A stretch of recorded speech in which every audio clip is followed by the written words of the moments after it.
Bonjour, c'est Florent, on est sur le podcast Pilote ta vie, c'est la séquence 224, donc comme chaque lundi pendant ce mois de mai, du coup on va parler d'un principe clé du développement personnel ou de la communication ou autre, tu vois, sur ce genre de sujet. Donc là aujourd'hui on va parler d'un principe clé de la PNL qui s'applique au développement personnel, qui est vraiment quelque chose d'important.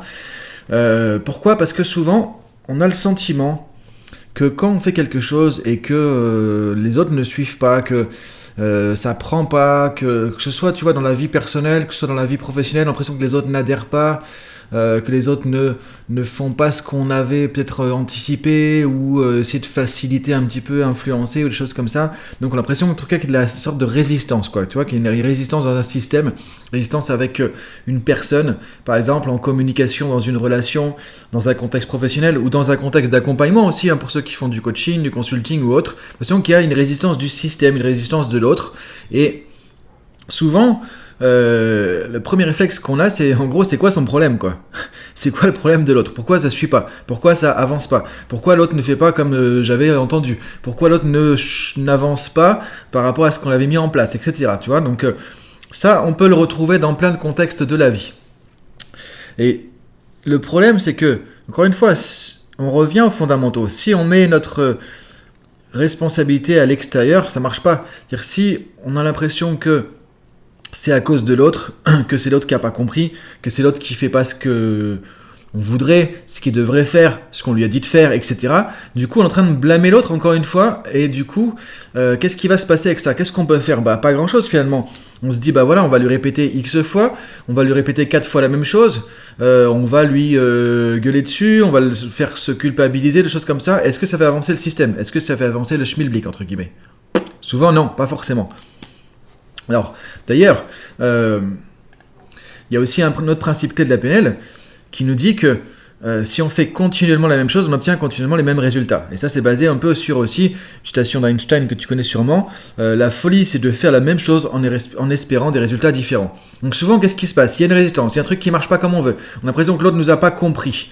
On répète X fois le même truc, le même comportement, la même communication avec la même dynamique. De la même manière, en gros, donc on ne change pas et on attend un résultat différent. Sauf que ça marche pas. Et c'est ce que nous dit Einstein, ça c'est de la folie d'attendre un résultat différent avec un truc qu'on fait qui est pareil, quoi. Tu vois ? Donc souvent, c'est espèce de, entre guillemets, résistance, parce que, en fait, c'est pas vraiment une sorte de résistance, c'est juste que les choses se passent peut-être pas comme on avait anticipé, prévu, ou comme on le voudrait, par rapport aux autres, ou par rapport à un système, par rapport à un environnement. Ce que nous dit la PNL, du coup, le principe clé, c'est que la résistance est un indicateur sur ta propre attitude. La résistance est un indicateur sur ta propre attitude. Ça veut dire quoi ? Ça veut dire que, au lieu de mettre le focus sur l'autre, sur le système, et où il n'y a pas ce qu'on veut, on prend le truc, on retourne ça, et on se focus sur nous. Tu vois, au lieu de prendre la lampe qui va éclairer à l'extérieur, tu prends la lampe, ton lampadaire là, ta lampe, tu prends ça, tu retournes, ça éclaire sur toi. Maintenant, qu'est-ce qu'on se dit ? C'est un feedback sur notre propre attitude, tout simplement. C'est-à-dire que quand ça résiste, quand ça ne fonctionne pas comme on veut, quand les autres ne suivent pas, etc., plutôt que de les blâmer, de leur répéter 10 fois qu'ils n'ont rien compris, etc., c'est dire, ok, je mets le focus sur moi et maintenant, qu'est-ce que ça me donne comme feedback ? Est-ce que j'ai eu la bonne attitude ? Est-ce que j'ai eu le bon comportement ? Est-ce que j'ai eu la bonne manière de communiquer ? Est-ce que j'ai dit les choses clairement ? Est-ce que j'ai dit les choses d'une manière que l'autre peut comprendre facilement ? Tu vois, il y a tout ça que tu peux te poser comme question. Et encore une fois, on ne peut pas changer les autres, on ne peut pas changer les événements, on ne peut pas forcer les situations, on ne peut pas forcer les autres à faire ce qu'on veut, on ne peut pas forcer les autres à nous apprécier, à nous aimer, à nous comprendre, à comprendre du premier coup ce qu'on dit, à faire ce qu'on va demander. Toi, tu ne peux pas forcer tout ça. Ça, c'est à l'extérieur de toi. On a déjà fait plein de podcasts là-dessus. Donc du coup, la résistance, c'est un indicateur sur sa propre attitude. Donc ça veut dire que maintenant, je reviens à moi-même et je me dis, ok, plutôt que de blâmer l'autre, blâmer l'extérieur, comment je peux faire pour être plus à l'écoute ? C'est-à-dire qu'en gros, j'ai peut-être pas juste trouvé la clé pour ouvrir la porte. Moi, je dis toujours, les relations, la communication, c'est comme quand tu veux ouvrir une porte. Tu prends ton trousseau de clés, tu essaies d'ouvrir la porte. Si tu vois que la porte s'ouvre pas, c'est pas qu'à cause de la porte. Comprends le truc, c'est aussi bête que ça. C'est pas à cause de la porte, c'est pas dire qu'il faut taper sur la porte, c'est pas dire qu'il faut enfoncer la porte, c'est pas dire qu'il faut forcer sur la serrure. C'est juste dire, j'ai peut-être pas la bonne clé. Donc, de qui ça dépend ? Je peux prendre une autre clé, j'essaie une autre clé dans mon trousseau de clés, et je vois que ça marche pas encore. C'est un peu mieux, mais c'est pas encore la bonne clé. Tu vois, des fois, tu fais ça, Tu prends une clé, tu tournes un peu, tu dis, c'est mieux, ça tournait pas tout à l'heure, là, ça tourne, ça va le faire. Non, ça ouvre pas. Pas encore le bon truc. C'est la même chose.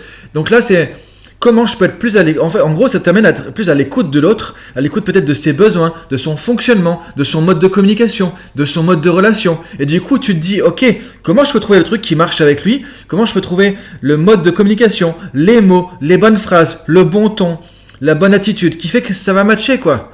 Et qu'il n'y a plus cette résistance qui est en fait juste un indicateur que je suis pas avec la bonne clé. J'ai juste pas la bonne clé. Et j'ai pas à blâmer l'autre, j'ai pas à me blâmer moi non plus. L'être humain est différent, on l'a vu, la carte n'est pas le territoire, on a tous une carte du monde différente, donc tes clés ne marcheront pas avec tout le monde. Va falloir que tu trouves des nouvelles clés dans toute ta vie, de toute façon, avec les personnes que tu vas rencontrer. Donc l'idée c'est ça, c'est de comprendre ça. C'est de se dire maintenant, bah ok, je prends une autre clé, je trouve une autre clé, et je vais pouvoir ouvrir la porte. Et donc, ce qui est génial, c'est que tu dis, au lieu que la résistance soit vue comme négative, c'est aussi juste un feedback. C'est quelque chose qui permet de se remettre en question, de regarder qu'est-ce qui marche pas, qu'est-ce qui évolue bien, qu'est-ce qui évolue moins bien, sur quoi je peux me plancher, sur quoi je peux me pencher, sur quoi je peux changer. Et ça me rappelle que ce que je fais ne marche pas avec tout le monde, ce que je dis ne marche pas avec tout le monde, et que je dois m'adapter en permanence à un monde qui est différent, un monde qui change, qui évolue en plus. Donc je trouve que c'est vraiment intéressant comme principe. Tu vois, la résistance, c'est un indicateur, c'est ta propre attitude. Maintenant, je te laisse réfléchir à ça pour aujourd'hui. Commencer la semaine avec ce principe clé et voir comment peut-être dans tes relations personnelles, ça peut s'appliquer. Comment dans tes relations professionnelles, ça peut s'appliquer. Comment dans ton efficacité, ça peut s'appliquer. Parce que parfois, tu fais un truc, tu vois que ça marche pas et tu continues en faisant la même chose, en disant mais ça va marcher au bout de la 20e fois. Mais il n'y a pas de raison que ça marche au bout de la 20e fois. Pas forcément. Donc je te laisse réfléchir à ça, regarder dans quelle situation de ta vie ça peut t'amener à revoir ton attitude, en te disant la résistance c'est un feedback sur ma propre attitude. Revoir ton comportement, revoir ta communication, revoir ton mode de communication, ton mode de relation, ton mode de pensée. Quelle autre clé tu peux aller chercher?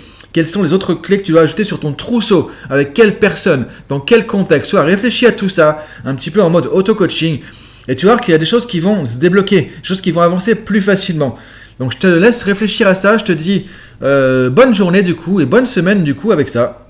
La résistance c'est un indicateur sur ta propre attitude et à demain pour la suite du podcast Pilote ta vie. Salut!